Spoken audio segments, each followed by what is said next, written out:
بسم اللہ الرحمن الرحیم۔ محترم سامعین السلام علیکم۔ حضرت ابراہیم علیہ السلام کو اللہ تبارک کا جب حکم ہوا کہ خانہ کعبہ کی تعمیر کریں تو حضرت ابراہیم علیہ السلام نے اللہ کے حکم سے خانہ کعبہ کی تعمیر شروع کر دی۔ تعمیر کرتے کرتے جب خانہ کعبہ کی دیواریں حضرت ابراہیم علیہ السلام کے سر سے اونچی ہو گئی اور آپ کے لیے مزید پتھر لگانا مشکل ہو گیا تو اس وقت حضرت ابراہیم علیہ السلام کے ایک معجزے کا نزول ہوا جو کہ ایک پتھر کی شکل میں تھا، جس کو آج مقام ابراہیم کہا جاتا ہے۔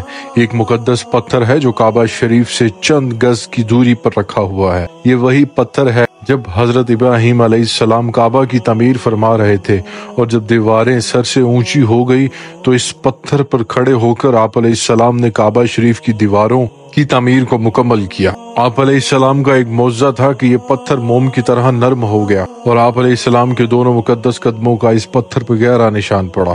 اس طرح حضرت ابراہیم علیہ السلام آسانی کے ساتھ مزید پتھر لگاتے جاتے اور خانہ کعبہ کی تعمیر فرماتے جاتے۔ آپ علیہ السلام کے قدموں کے نشان کی بدولت اس پتھر کی فضیلت اور عظمت میں اس طرح چار چاند لگ گئے۔ اللہ تعالیٰ نے اپنی کتاب قرآن مجید میں دو جگہ اس کی عظمت کا خطبہ ارشاد فرمایا، جس کا ترجمہ یہ ہے، یعنی کعبہ میں خدا کی بہت سی روشن اور کھلی ہوئی نشانیاں ہیں اور ان نشانیوں میں سے ایک بڑی نشانی مقام ابراہیم ہے، جبکہ دوسری جگہ اس پتھر کی عظمت کا اعلان کرتے ہوئے یہ فرمایا، اور ابراہیم کے کھڑے ہونے کی جگہ کو نماز کا مقام بناؤ۔ 4000 برس کے طویل زمانے سے اس بابرکت پتھر پر حضرت ابراہیم علیہ السلام کے مبارک قدموں کے نشان موجود ہیں۔ اس طویل مدت سے یہ پتھر کھلے آسمان کے نیچے زمین پر رکھا ہوا ہے۔ ان 4000 سالوں میں اس پہ کئی برساتیں گزری، ہزاروں آندھیوں کے جھونکے اس سے ٹکرائے، کئی دفعہ حرم کعبہ میں پہاڑی نالوں سے برسات میں سیلاب آیا اور یہ مقدس پتھر سیلاب کی تیز دھاروں میں ڈوب رہا۔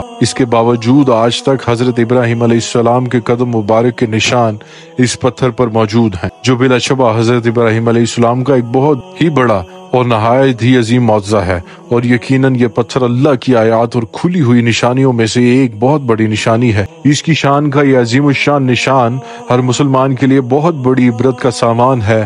اللہ تعالیٰ نے تمام مسلمانوں کو حکم دیا کہ تم لوگ میرے مقدس گھر کے خانہ کعبہ کے طواف کے بعد اس پتھر کے پاس 2 رکعت ادا کرو۔ اگر ویڈیو اچھی لگی تو چینل کو سبسکرائب کریں تاکہ ہماری نئی آنے والی ویڈیو آپ تک پہنچ سکے۔ شکریہ۔